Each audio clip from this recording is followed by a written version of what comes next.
When we get caught in the ego's thought system, our beliefs are created from the fear that the past is going to predict the future, and that the future is going to be just like the past, right? Fundamentally, fear is the belief that the past is going to recreate itself. We had a horrible relationship. We had some trauma in our childhood. We had a business that failed. We tried something and it didn't work out, whatever all of those things are. And we edge up to it, and our little chihuahua starts to go crazy, right? And starts to get anxious and then either barks or runs away and doesn't actually know how to engage. So we're moving into a new month, a new topic this month.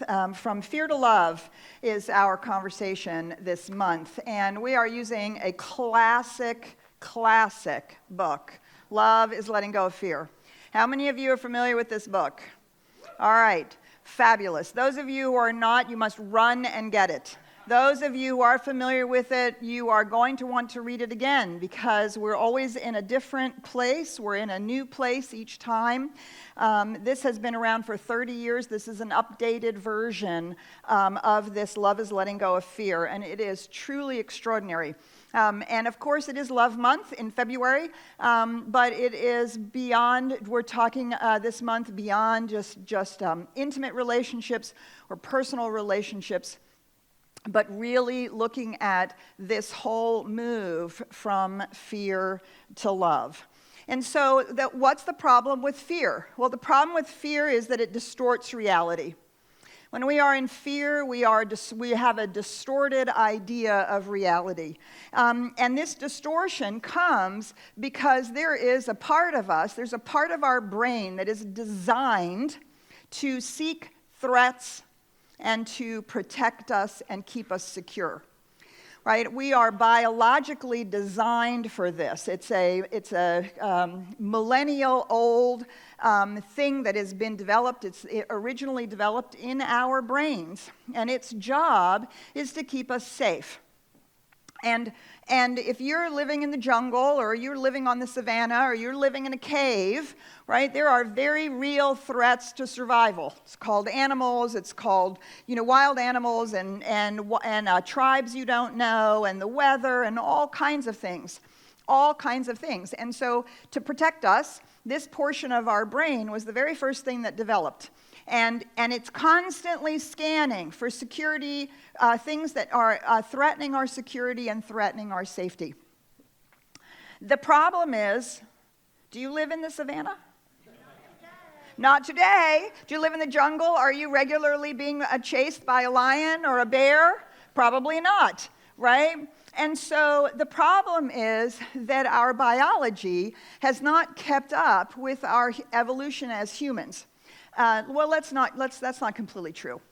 What's really true is that our brain has built other systems within it that have evolved along with the evolution of humanity as a whole. So our limbic system built our emotional engagement with life, and then of course the cerebral cortex came along, which really helped us actually assess whether this feeling of security or lack of security or threat is actually real. And so that part of our brain really helps us determine whether or not we are in fact being threatened. The problem with fear is that it hijacks that portion of our brain, the cerebral cortex. It hijacks that portion of our brain, and it drops us right back into survival mode. Something is threatening us.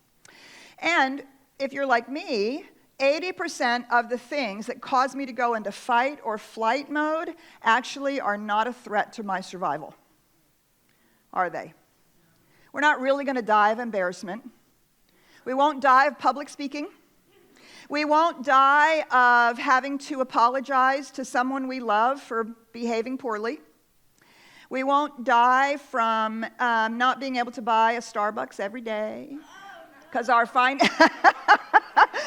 finances aren't what we want them to be, right? Do you see?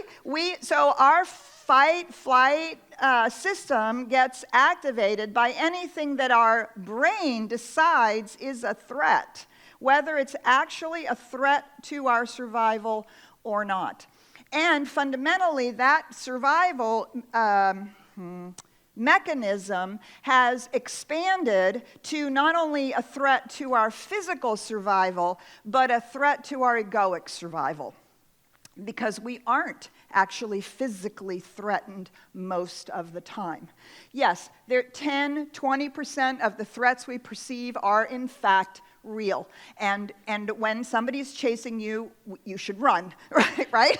They are real threats, and there are very real threats out there, no question about it. But a good 80% or some significant amount of the things that we go into this threat mode actually are not things we are going to die from, but our ego thinks that it will. And it puts us into this mode. Fear comes fundamentally from that, and it operates in what is called the amygdala hijack. The amygdala hijack is what happens when a non-physical, like not real threat is interpreted as if we were being chased by a lion or a bear. So we're going to begin with this movie.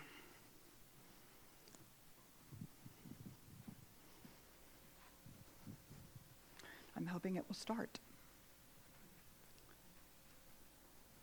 Is it not an automatic start? Thank you, Alex. I thought it would automatically start. I'm hijacking Alex. Thank you. We know you're really busy, so we're keeping it quick. It's the manager minute or two. We've all had conversations where we've left feeling like they just missed the mark. Why does this happen? Well, part of the reason has to do with our brain, specifically the amygdala. What's the amygdala, you ask? It's only Sarah's favorite part of the brain. The amygdala is the part of the brain that is constantly scanning your environment for threats so that it can move you into action so it can protect you. Those threats might be physical, mental, emotional, or even to our ego. One of the ways I like to think about the amygdala is to imagine it's this shaky little neurotic chihuahua. It's shaking and it's nervous and it's ready to bark at anything that it perceives as a threat. Some of us have more neurotic chihuahuas than others. So what does any of this have to do with conversations? When our amygdala is triggered, it hijacks our brain. It pumps our body and our brain full of these chemicals and hormones that shut down parts of our brain. So we lose access to things like logic and reasoning, problem solving, listening, and empathy. All things pretty important to building trust. So when my amygdala is triggered, or when your amygdala is triggered, there's no way we can connect and build trust in the same way as when we're calm. So what do you do if you notice the amygdala has been hijacked in you or the other person? That is a really good time to step away, take a breath, and regroup when both parties have had a chance to breathe. Here's your challenge. I want you to do an amygdala audit.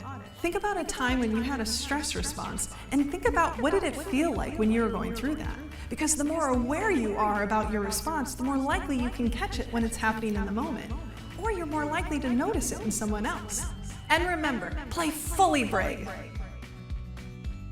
Did you find this helpful? Like, subscribe, and share with others. And if you're looking for more leadership tips, sign up for updates at sarahnoelwilson.com and follow me on social media. Thanks for watching. Now get back to work. I'm so glad you joined us today.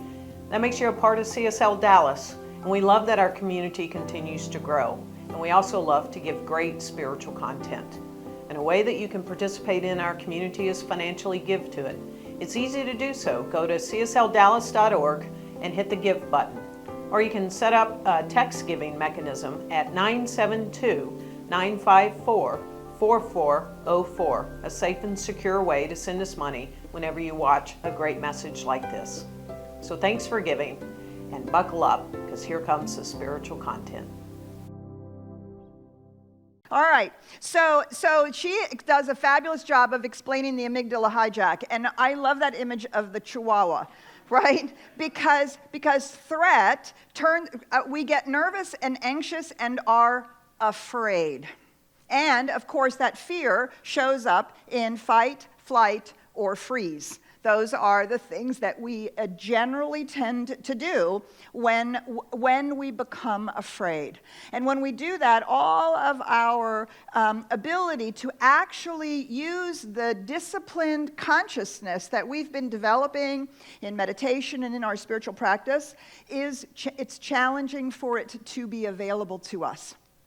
I want to read to you a moment from what Jerry Jampolsky says about this, about fear. Fear can be known as the most virulent and damaging virus known to humankind. The fear that is the nucleus of our ego gives us an insatiable desire and hunger to consume more, and an unending consumption of more.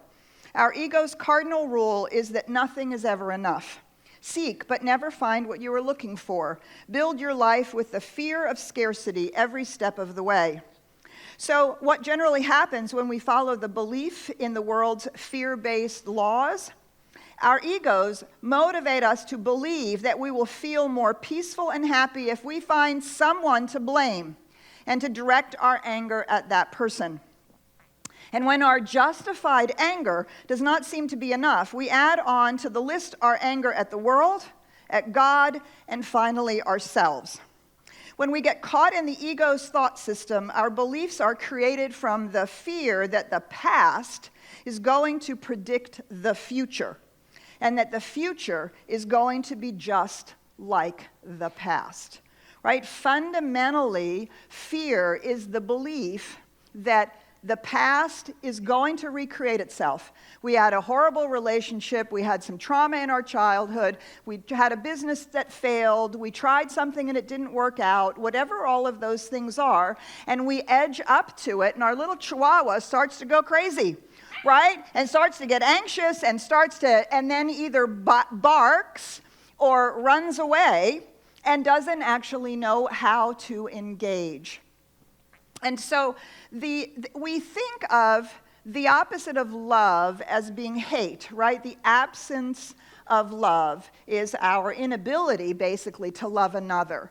And yet, Gerald Jampolsky really talks about, no, actually, the opposite of love is fear. Therefore, to get out of fear, we actually have to move to love. He says this: fear distorts our perception and confuses us as to what is going on. Love is the total absence of fear. Love asks no questions. Its natural state is one of extension and expansion, not comparison or measurement. Love, then, is really everything that is of value, and fear can offer us nothing, because it is nothing. So the antidote to fear is love. Now, I don't mean romantic love. I don't even necessarily mean love, maybe in any way that we're used to thinking about love. We believe that if someone loves us, we won't be afraid, right? Because there's going to always be someone there to take care of us. And we believe that if we love someone, that means we won't ever have to feel lonely, alone, or scared. And so we create relationships, we call it love, when actually what we're trying to do is moderate our fear. What we're really looking for is an entirely different understanding of love. Ernest Holmes says this: there is no fear in love, and there is no liberation from fear without love. Fear is based on the supposition that we are unprotected, rejected, friendless. If the fearful mind would entertain love and the harmony and peace that go with it, it must turn from everything that denies this love, and trusting in divine guidance, open its being to the influx of love. Not just love of God, but love of everything, for love is all-inclusive. So the love that frees us from fear is recognizing and realizing that we live in a universe of love. That there is a love so profound, so big, so large that it is forever giving itself to us, lifting us and sustaining us.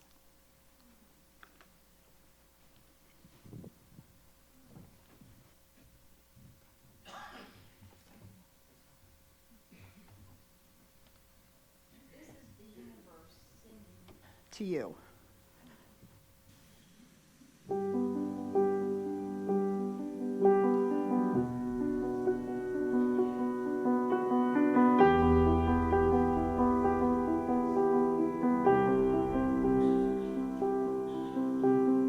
I keep fighting voices in my mind that say I'm not enough.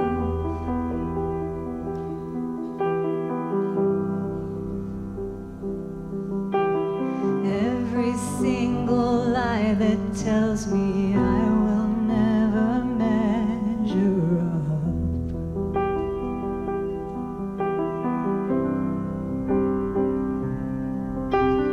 Am I more than just the sum of every high and every low?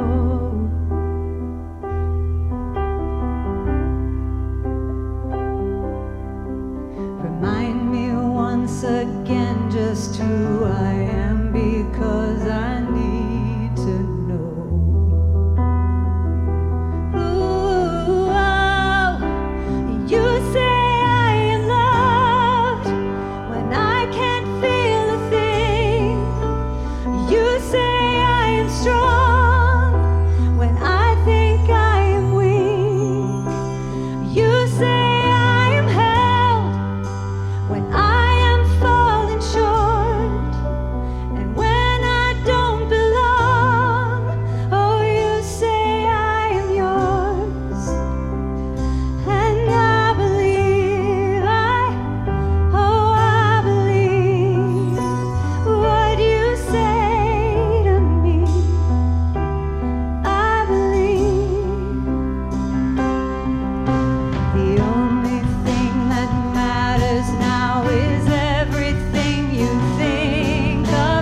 now you know it's been playing on my song list for weeks and weeks and weeks and weeks.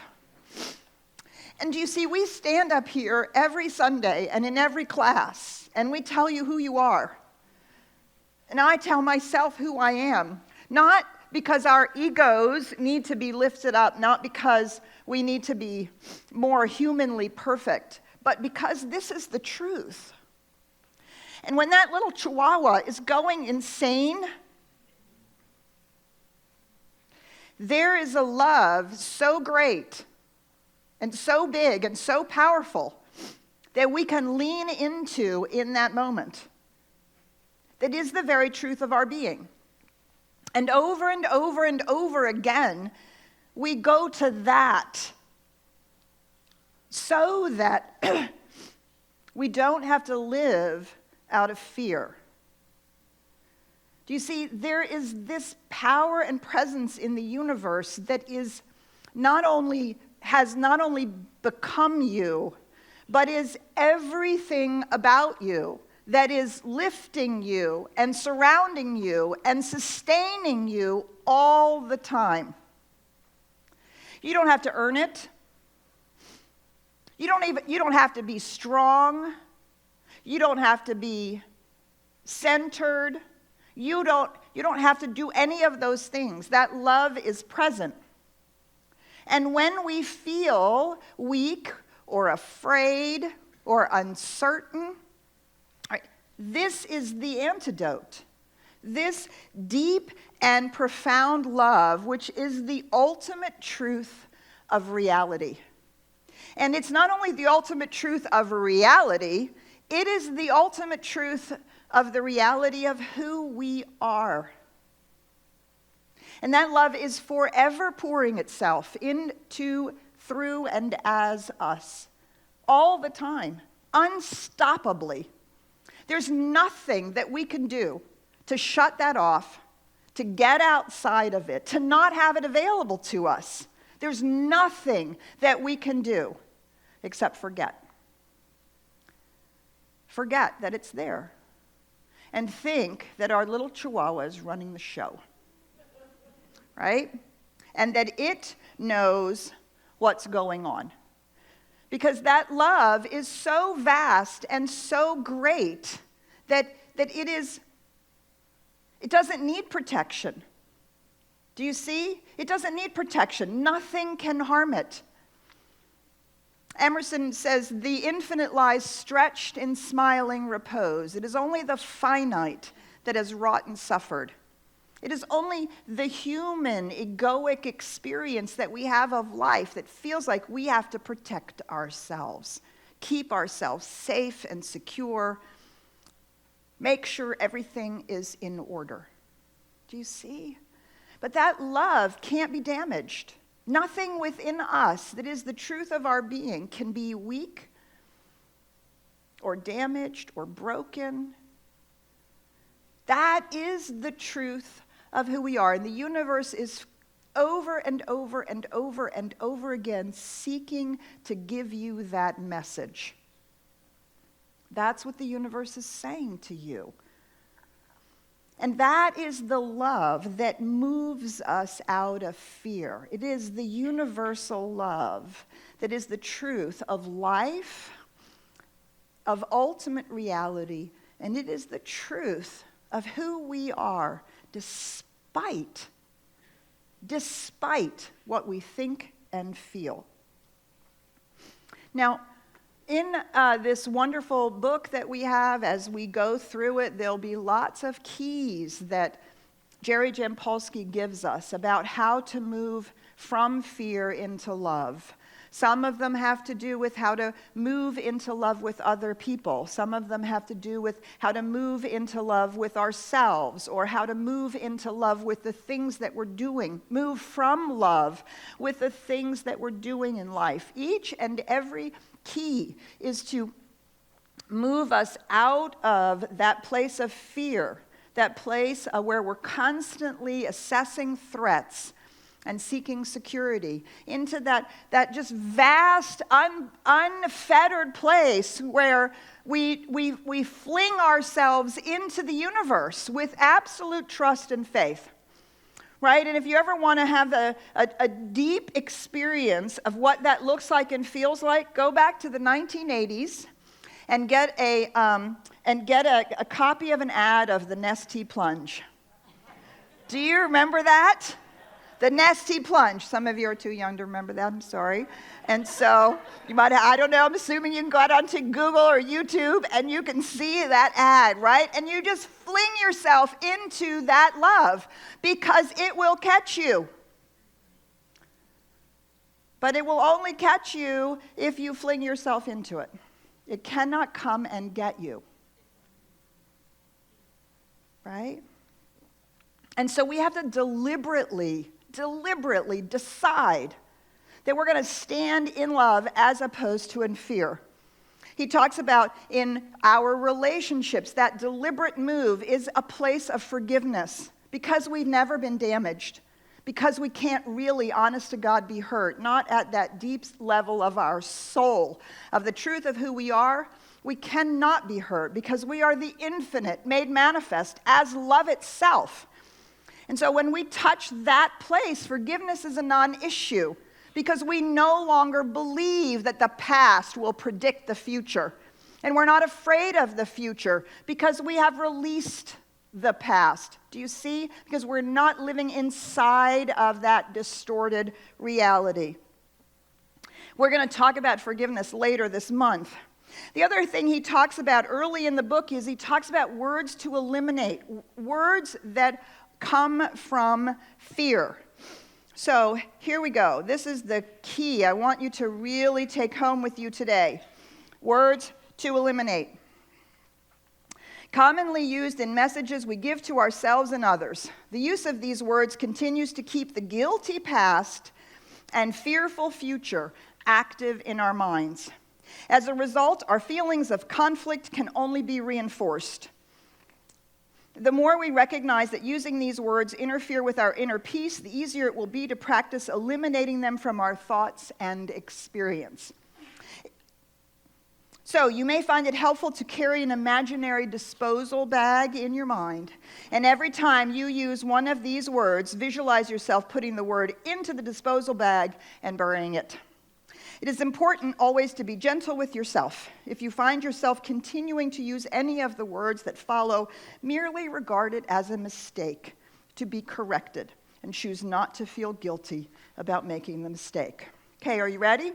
Here you go. The words to avoid using from here on out to move from fear to love.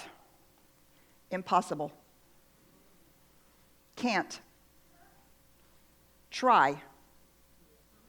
Limitation. If only. But. However. Difficult. Ought to. Should. Those are the words to eliminate. Each one of those words are a distortion of reality. They all come from a belief that the past predicts the future and that the future is somehow limited by that past, and that we have to secure ourselves and manage that threat. When we stand in love, those words are no longer necessary.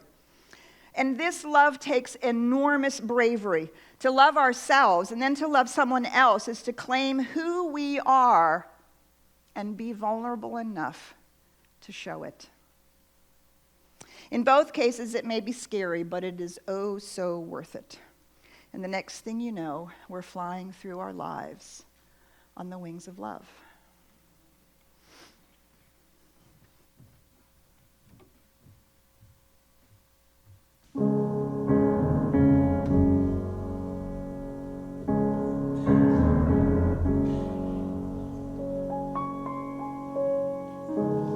Something has changed within me. Something is not the same. I'm through with playing by the rules of someone else's game.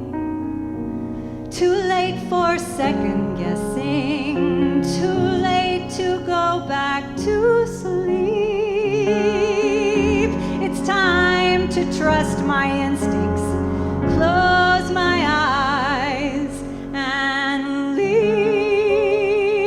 It's time to try defying gravity. I think I'll try defying gravity, and you can't pull me down.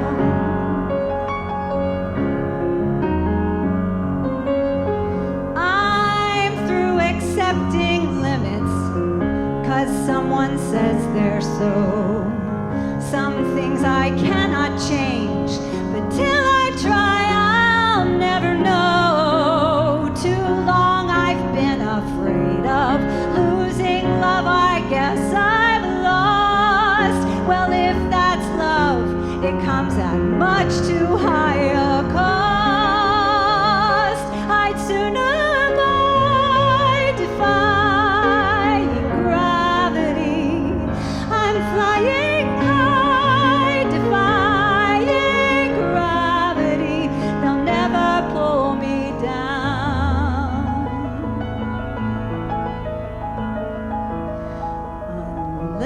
Unlimited. My future is unlimited. And I've just had a vision like a prophecy. I know it sounds truly crazy, and true, the vision's hazy, but I know someday I'll be up in the sky, defying gravity, flying so high, I'm defying gravity. They'll never pull me down.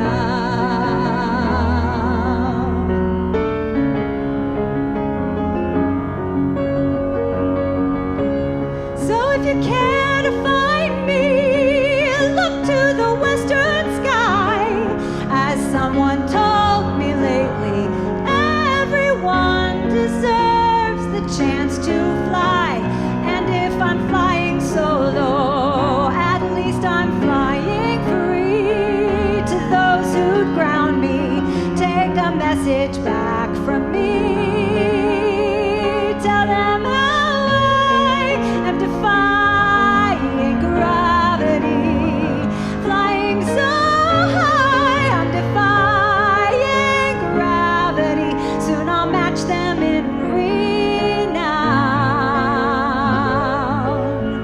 And nobody in all of Oz, no wizard that there is or was, is ever gonna bring me down.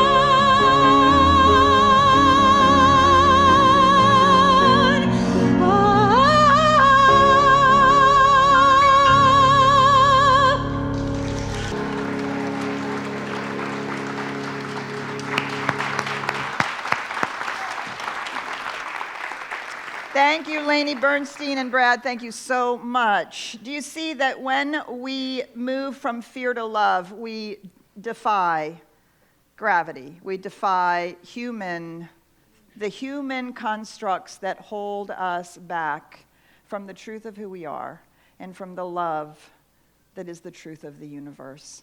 I invite you to go within with me. So as you go within with me now, we move into that place where we truly recognize and realize that there is a power and a presence. Our practitioners come forward here to pray with us, to hold consciousness as we move into that knowing.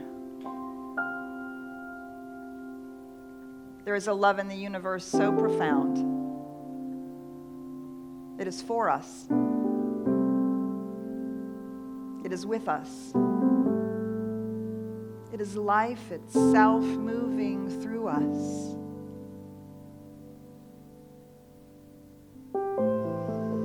And so as we move into this stillness, let us peek through the doors of our fear.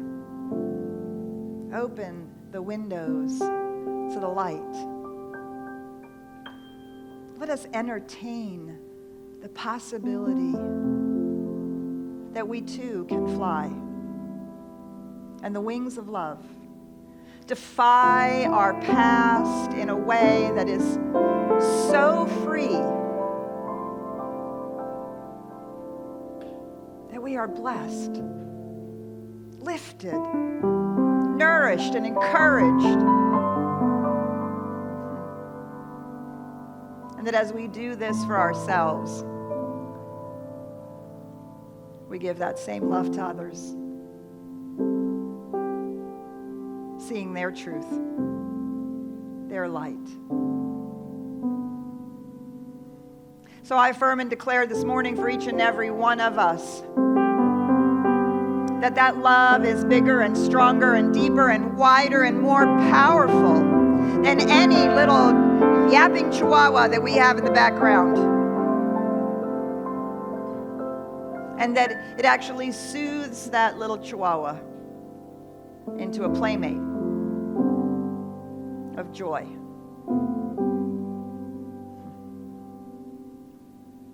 This is the truth I know for each one of us here, for each person on the planet, for all beings everywhere.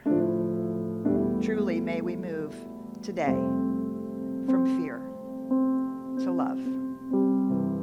And so it is.